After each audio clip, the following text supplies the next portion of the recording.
السلام علیکم ورحمۃ اللہ وبرکاتہ۔ 5 شوال جو وہ اہم ترین تاریخ ہے، وہ خواجہ خواجگان خواجہ معین الدین چشتی اجمیری سنجری حضور غریب نواز کے مرشد گرامی کے عرس مبارک کی تاریخ ہے۔ خواجہ غریب نواز کے مرشد کا عرس 5 شوال کو ساری دنیا میں منایا جاتا ہے۔ 617 ہجری 5 شوال مکہ معظمہ میں آپ کا وصال ہوا اور آپ کی قبر مکہ معظمہ میں آج بھی واقع ہے، اور تمام تر نشانیوں کو اور تمام تر آثار کو مٹانے کے باوجود آپ کی قبر مبارک مکہ معظمہ میں محفوظ ہے۔ حضرت خواجہ عثمان ہرونی اپنی شان اور عظمت کے بیان کے لیے صرف اتنا کہہ دینا کافی ہے کہ آپ خواجہ خواجگان خواجہ معین الدین چشتی اجمیری کے مرشد گرامی غریب نواز جیسا اللہ کا ولی جس کا خادم ہو، وہ مخدوم کیسا ہوگا۔ حضرت خواجہ عثمان ہرونی رحمۃ اللہ علیہ، آپ کو لوگ ہارونی بھی کہتے ہیں، یہ اصل میں ہرون ہے کیونکہ ہرون قصبہ تھا جس میں آپ کی ولادت ہوئی، اور یہ نیشا پور کا قصبہ تھا، اس وجہ سے آپ کو ہرونی کہلاتے ہیں۔ حضرت خواجہ معین الدین چشتی اجمیری کے ملفوظات، آپ کے مرشد گرامی کے ملفوظات، مشائخ چشت کے ملفوظات تاریخ میں محفوظ۔ لہٰذا میری کوشش یہ ہوگی کہ آج کی اس نشست میں ہم ان اولیاء کے ملفوظات پر کلام کریں تاکہ ان کی تعلیمات وہ عام ہو جائیں، ان کی تعلیمات تک کے سماعتوں کی رسائی ہو سکے۔ عام طور پر جب اولیاء کرام کا تذکرہ ہوتا ہے تو ہمارے ہاں کرامات کا بیان زیادہ ہوتا ہے۔ میں کرامات کے بیان کا مخالف نہیں ہوں، لیکن یہ جملہ میں ضرور کہوں گا کہ کرامات منکرین کو ایمان کی جانب مائل کرنے کے لیے ان کا ظہور ہوتا ہے۔ کرامت ان لوگوں کو پر ظاہر کی جاتی ہے جو ایمان نہیں رکھتے، جن کے ایمان میں کمی ہوتی ہے، لیکن جو پہلے سے اہل ایمان ہیں ان کے لیے تو اولیاء کرام کا کردار تعلیم ہوتا ہے، ان کے لیے تو اولیاء کرام کی سیرت وہ تعلیم ہوتی ہے۔ کیا فرمایا خواجہ عثمان ہرونی نے ہمارے لیے یہ اہم ہے۔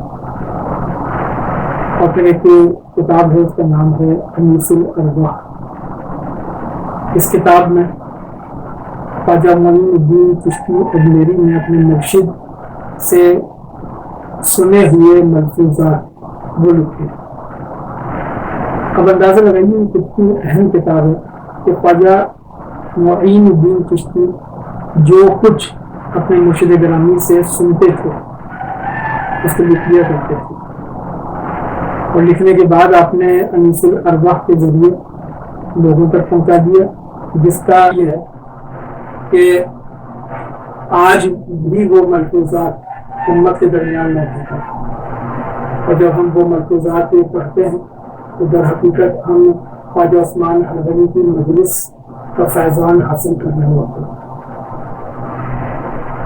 ان ملفوظات کا کیا کہنا جس میں بیان خواجہ عثمان ہرونی کا ہو، اور جس میں قلم خواجہ معین الدین چشتی اجمیری کا ہو۔ خواجہ معین الدین چشتی اجمیری فرماتے ہیں کہ میں مرشد گرامی خواجہ عثمان ہرونی کی مجلس میں بیٹھا ہوا تھا، تو خواجہ عثمان ہرونی علیہ رحمہ رزق حلال اور کسب معاش پر زور دے رہے ہیں، اس پر کلام فرما رہے ہیں۔ ہمارا معاشرہ بھی نہیں سمجھتا ہے کہ شاید ترک دنیا کا نام تصوف ہے، دنیا کو بالکل بھلا دینا، ویرانوں میں نکل جانا، جنگلوں میں نکل جانا، وہاں عبادتیں کرنا، وہاں ریاضتیں کرنا، شاید یہ تصوف ایسا نہیں۔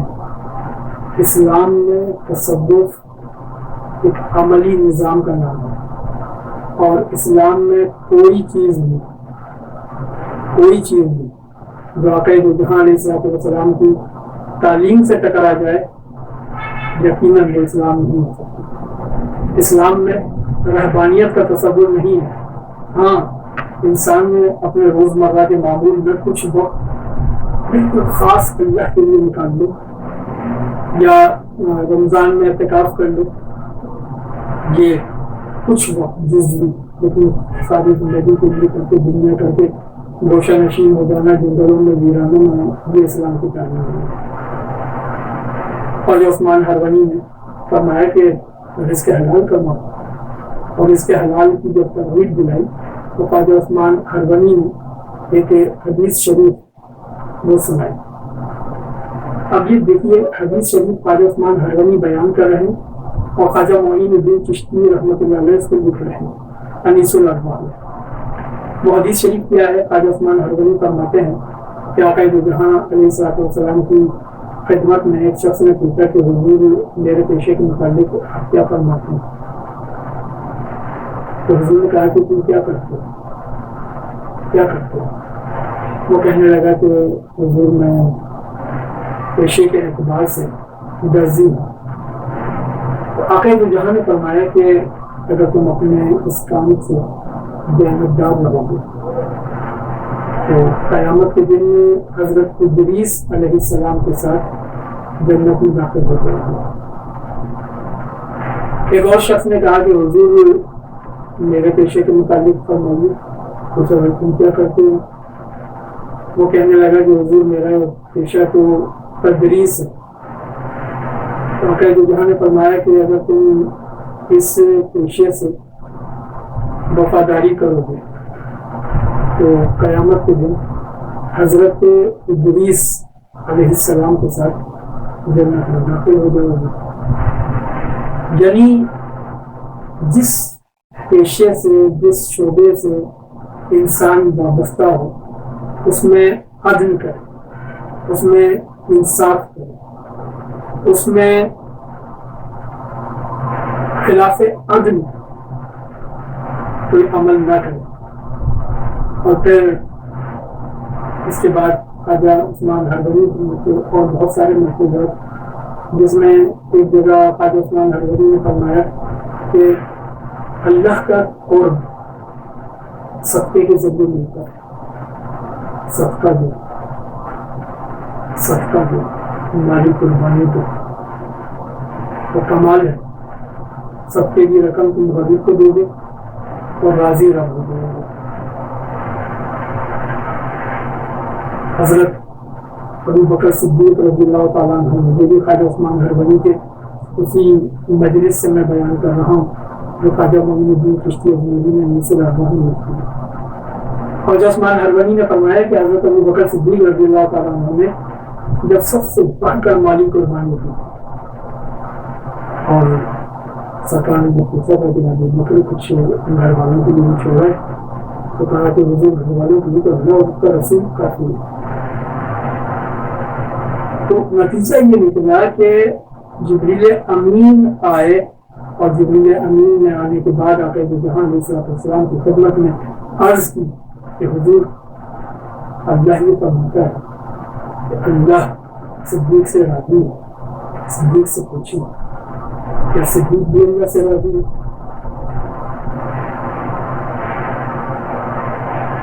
صدیق نے سب کچھ قربان کر دیا۔ جب یہ مالی قربانی دی تو خداوند ذوالجلال کی جانب سے بھی پیغام آیا اور خداوند ذوالجلال کی جانب سے سلام آیا کہ صدیق کو سلام پہنچا گیا۔ کچھ شخصیات ہیں جن کے بھی جبریل امین اللہ کی جانب سے سلام نہیں کرتے، جن میں ایک خدیجہ الکبریٰ سلام اللہ علیہا ہے، ایک صدیق اکبر ہے اور ایک صدیق اکبر کی شہزادی ہے ام المؤمنین سیدہ عائشہ صدیقہ رضی اللہ تعالیٰ عنہا۔ آقا دو جہاں علیہ السلام نے صدقے کے متعلق جتنے فرمودات ارشاد فرمائے، اس میں سے کئی فرمودات ہیں جو خواجہ عثمان حروانی نے اپنی مجلس میں بیان کی، اور ایک روایت اس میں ایسی ہے کہ جس میں خواجہ عثمان حروانی رحمۃ اللہ علیہ نے ایک صوفی کا قول نقل کیا ہے، اور وہ صوفی بھی کوئی عام صوفی نہیں ہے، وہ ہیں حضرت عبداللہ بن مبارک رحمۃ اللہ تعالیٰ، کمال کے پائے کے بزرگ۔ اب خواجہ عثمان حروانی بیان کر رہے ہیں، خواجہ معین الدین چشتی لکھ رہے ہیں، اور بات ہے حضرت عبداللہ بن مبارک۔ حضرت خواجہ عثمان حروانی نے فرمایا کہ عبداللہ بن مبارک رحمۃ اللہ علیہ کا یہ قول مجھ تک پہنچا ہے کہ میں نے بڑی ریاضتیں، بڑی عبادتیں کی، لیکن اس کے ذریعے مجھے وہ قرب نہیں ملا جو قرب مجھے مالی قربانی سے ملا۔ جب میں نے اللہ کی راہ میں صدقہ کرنا شروع کیا، اللہ کی راہ میں مال خرچ کرنا شروع کیا، جو کچھ میرے پاس تھا وہ میں نے راہ خدا میں قربان کرنا شروع کیا، پھر قرب خداوندی کی منزلیں بہت تیزی سے طے ہوتی چلی گئی۔ عبادتوں سے بھی قرب ملتا ہے، لیکن سبق روی آتی ہے صدقات سے، صدقہ۔ حضرت ابراہیم بن ادھم رحمۃ اللہ علیہ کا ایک قول بھی حضرت خواجہ عثمان حروانی نے بیان کیا، اور فرمایا کہ ایک سال میں عبادت کروں جس میں دن بھر روزے رکھوں اور رات بھر قیام کروں، اس سے بہتر میں ایک درہم صدقہ کرنا جانتا ہوں۔ ایک درہم میں صدقہ دے دوں، کسی غریب کا بھلا ہو جائے، کسی غریب کی مدد ہو جائے، کسی غریب کی غربت کو سہارا مل جائے۔ خواجہ عثمان حروانی رحمۃ اللہ علیہ کا تو پوری تعلیم کا نظام معاشرتی ہے، سماجی ہے۔ ہم پتہ نہیں جانے کس تصوف کے لوگ بنتے چلے جا رہے ہیں، جس میں یہی بیان ہوتا ہے کہ فلاں بزرگ پرواز کرتے تھے تو انہوں نے یہ انہونی کر کے دکھا دی، انہوں نے یہ انہونی کر کے دکھا دی۔ میں کہتا ہوں ہاں، یہ سب بزرگان دین کے ذریعے کرامات کا ظہور ہوتا ہے، لیکن ہمارے لیے ان کی تعلیم ہے، وہ نہ ہم سننے کے لیے تیار ہوتے ہیں، نہ اس پر عمل کرنے کے لیے تیار ہوتے ہیں۔ اللہ تعالیٰ ہمیں بزرگان دین کی تعلیم حاصل کرنے والا بنا اور ان تعلیمات پر عمل کرنے والا اللہ بنا۔ فرماتے ہیں حضرت خواجہ عثمان حروانی رحمۃ اللہ علیہ کہ اگر تم چاہتے ہو تو تم گناہوں سے پاک ہو جاؤ۔ اب یہ میں لکھا ہے، خواجہ عثمان حروانی فرماتے ہیں کہ تم چاہتے ہو اندر سے پاک ہو جاؤ، اندر سے شفاف ہو جاؤ، زیادہ سے زیادہ غریبوں کو کھانا کھلایا کرو، جتنے زیادہ غریبوں کو کھانا کھلاؤ تو اپنے دسترخوان کو وسعت دو گے، باقی میں طہارت نصیب ہوتی چلی جائے گی۔ یہی تو وجہ ہے کہ اولیاء اللہ کے آستانوں پر آج بھی دسترخوان لگے رہتے ہیں، بن کر آباد رہتے ہیں، لیکن ان دسترخوانوں کے پیچھے جو اصل روح تھی وہ ہم نے فراموش کر دی۔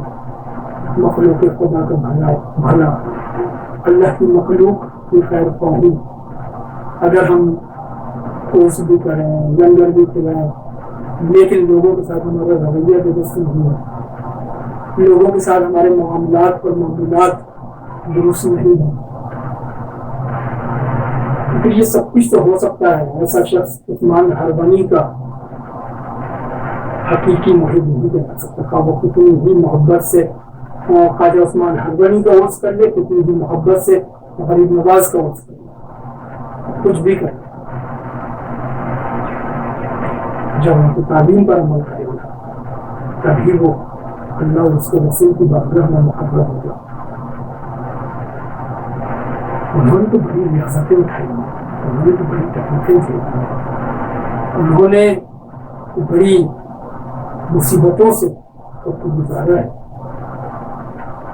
ہم ویسی مصیبتوں سے نہیں گزار سکتے لیکن کوشش تو کر سکتے ہیں۔ جو کچھ خواجہ عثمان حیدری نے ہمارے لیے فرمایا ہے ہم اس پر عمل کرنے کی کوشش کریں، صدقہ دیں، نہ اس کی عادت کو ڈال سکتے ہیں۔ ہم مخلوق خدا سے خیر خواہی کی عادت کو ڈال سکتے ہیں، لوگوں سے حسن سلوک کی روش کو اختیار کر سکتے ہیں۔ اس میں تو اگر ہم اس پر پختہ ارادہ کر کے عمل شروع کرنے تو اس میں کوئی رکاوٹ نہیں ہے۔ بس اللہ تعالیٰ ہمیں خواجہ پاکدان کے مرشد گرامی حضرت خواجہ عثمان ہرونی رحمۃ اللہ علیہ کا صدقہ عطا فرمائے، اور خواجہ عثمان ہرونی کے صدقے کے ساتھ اللہ ہمارے حال پر کرم فرمائے، اس ملک پر کرم فرمائے، اس مملکت پر کرم فرمائے۔ السلام علیکم ورحمۃ اللہ وبرکاتہ۔